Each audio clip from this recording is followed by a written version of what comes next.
The Boston Celtics are stepping into a season that feels like uncharted territory, a moment in franchise history where survival and reinvention collide. 1 year ago, Boston carried itself as the reigning giant, fresh off a title run, projected by nearly every analyst as the team that would dominate the league again. Yet in the span of 12 months, the landscape has been completely overturned. The roster that once symbolized depth and dominance has been broken apart, not because of failure on the court, but because of the new financial architecture of the NBA. The second apron rules slammed the door on luxury, and suddenly stacking talent on talent was no longer sustainable. What followed was not a polished strategy, but a series of sacrifices, each one cutting closer to the heart of a roster that had been built with patience and precision. Jrue Holiday, the defensive force who tilted playoff series with his intensity, moved on. Kristaps Porzingis, who brought size and shooting rare for 7-footer, gone. Even the possibility of Al Horford, the cultural anchor, not returning in green, became a looming shadow.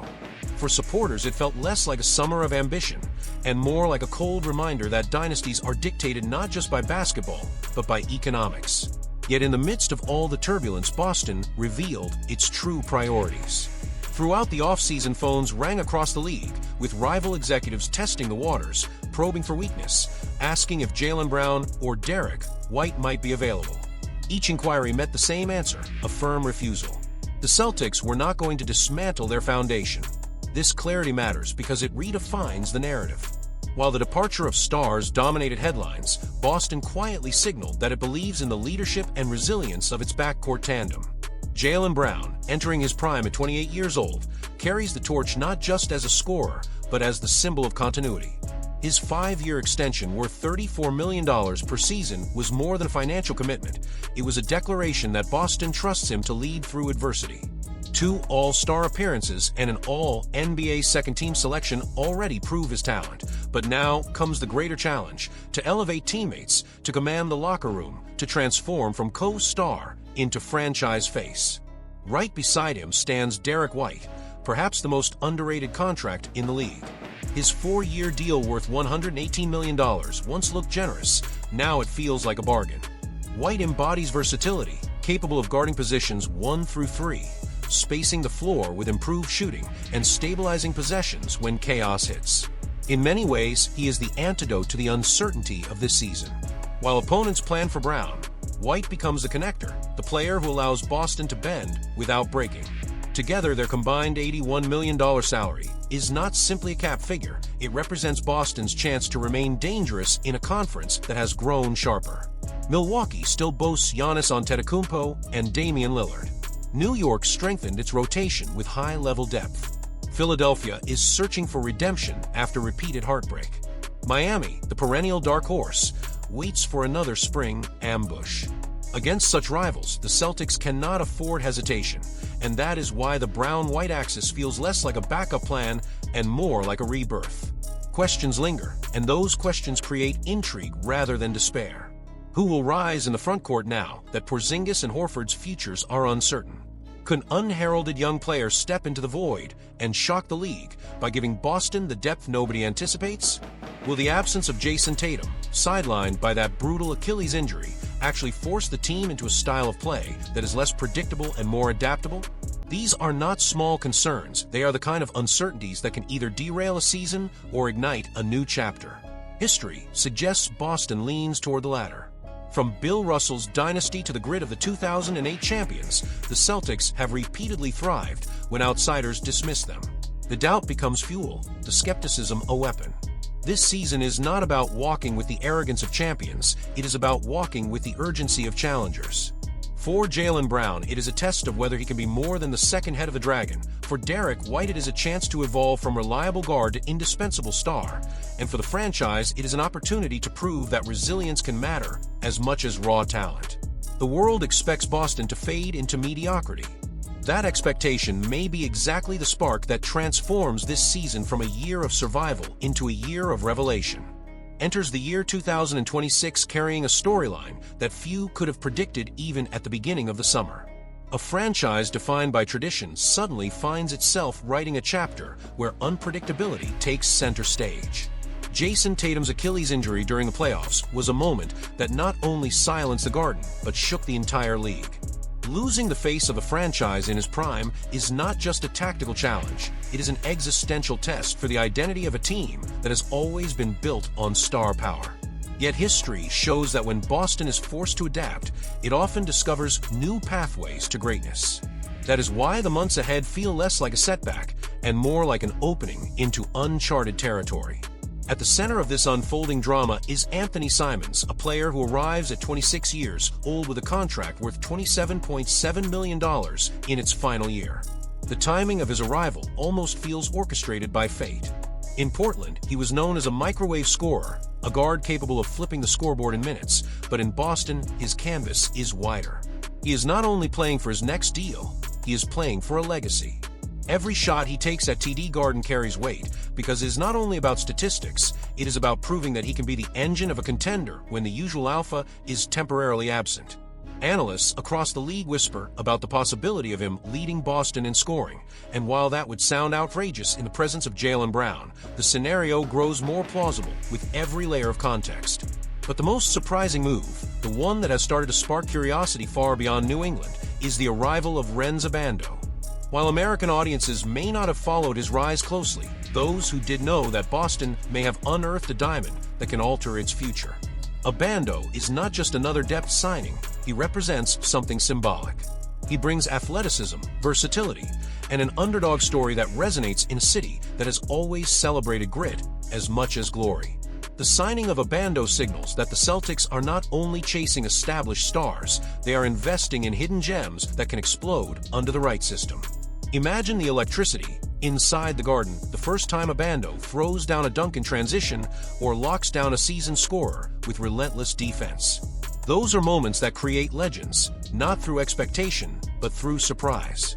The combination of Simons and Abando creates a dynamic contrast.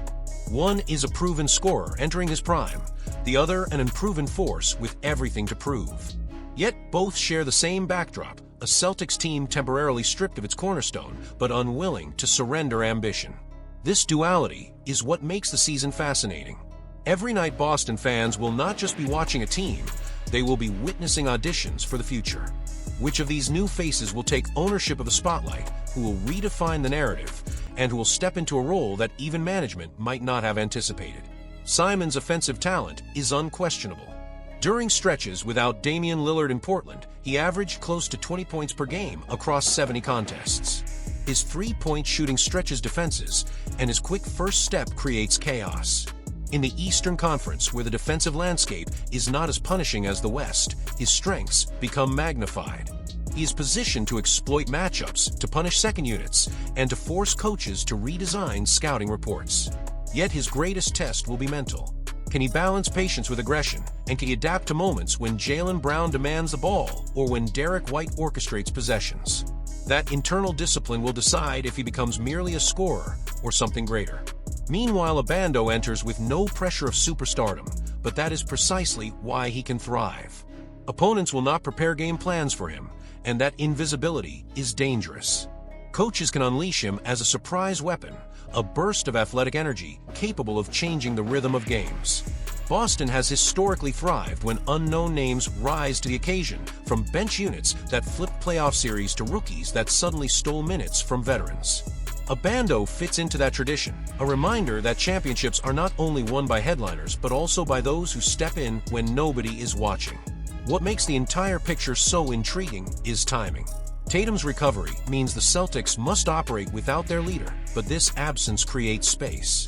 Space for Simons to test his ceiling, space for Abando to announce himself to the league, and space for Boston to discover whether its system is strong enough to survive turbulence.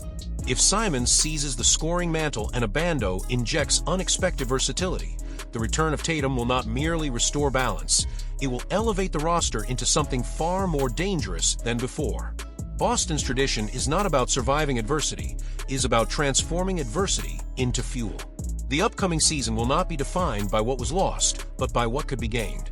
Fans enter this year not simply waiting for Tatum to return, but eager to see who else can rise. Anthony Simons, with his contract year urgency, and Rhenz Abando, with his untapped potential, stand as symbols of that hope. In their performances lies not just the answer to how Boston competes today, but also a glimpse into how it will dominate tomorrow. Celtics are no strangers to reinvention, but what is unfolding now feels unlike anything in recent memory. The last few months have delivered a storm of departures, speculation, and uncertainty. Yet at the center of all this chaos, there is a stunning truth that changes everything. Boston did not simply tinker with its roster. It went out and acquired the reigning most dominant big man in the game, Nikola Jokic, a move that instantly shifts the balance of power in the league. Think for a moment about what that means. Jokic is not just another superstar. He is the kind of generational presence who bends the geometry of the court in ways that statistics can barely capture. His arrival in Boston is not a cosmetic upgrade, it is a philosophical transformation. For decades, the Celtics' identity has been built on wings, guards, and defensive grit. Now suddenly, they have the most creative center the NBA has ever seen, a player whose passing vision allows role players to become finishers and whose scoring touch forces defenses to collapse with every possession. The timing of this move is where the story becomes almost cinematic. Jason Tatum, the cornerstone of the franchise, is still navigating his way back from a torn Achilles injury suffered last spring. Without him fully healthy, the Celtics might have been tempted to slow things down, to call this a bridge year. Instead, the front office chose the opposite path. By bringing in Jokic, they are sending a message to the entire basketball world that Boston refuses to drift into mediocrity, that this organization is determined to remain a contender regardless of setbacks. The context makes it even more fascinating. In a span of months, Boston saw Kristaps Porzingis, Al Horford, Luke Kornet, and Jrue Holiday depart. For most teams, losing that much size, experience, and versatility in a single offseason would mark the start of a long decline. But the Celtics are not most teams. By flipping pieces, clearing salary, and making difficult calls, they position themselves to absorb Jokic's contract, which is valued in the hundreds of millions over multiple years, a financial commitment that signals absolute conviction in chasing another banner. And what makes this chapter even more intriguing is how Boston has structured its supporting cast around Jokic. Instead of breaking apart the backcourt core of Derrick White and Jaylen Brown, the front office has doubled down on them. Pairing Brown's relentless slashing with Jokic's vision feels like an experiment designed in a laboratory. White's defensive instincts and ability to play off the ball suddenly become exponentially more valuable when every possession is orchestrated by a center who can see the floor, like a point guard. Add to that the spacing provided by Sam Hauser and the relentless energy of Peyton Pritchard, and the outlines of a new system begin to take shape. The element of curiosity here lies in how fast it can all come together. Will Jokic and Tatum eventually form the most dangerous inside-out duo in modern basketball once Tatum returns to full strength? Can Brown adapt to the unique rhythm of playing alongside a center who dominates the ball, not through dribbling, but through anticipation and misdirection? And how much patience will the organization need before this experiment turns into a juggernaut?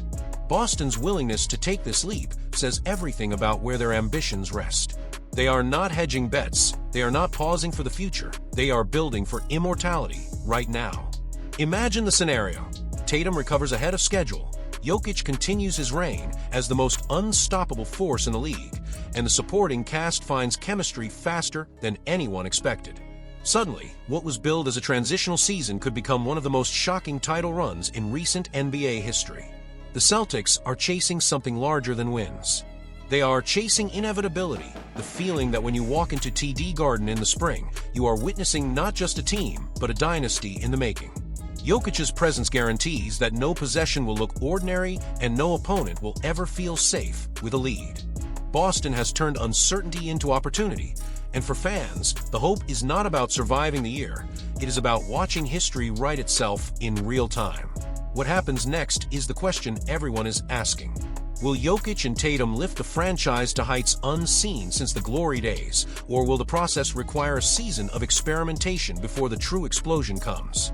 That suspense is what makes this moment so rare. The Celtics are not only building for the future, they are daring the present to keep up. And for a fan base that lives and breathes banners, there may be no more thrilling place to stand than right here, on the edge of something that feels both unpredictable and inevitable at the same time.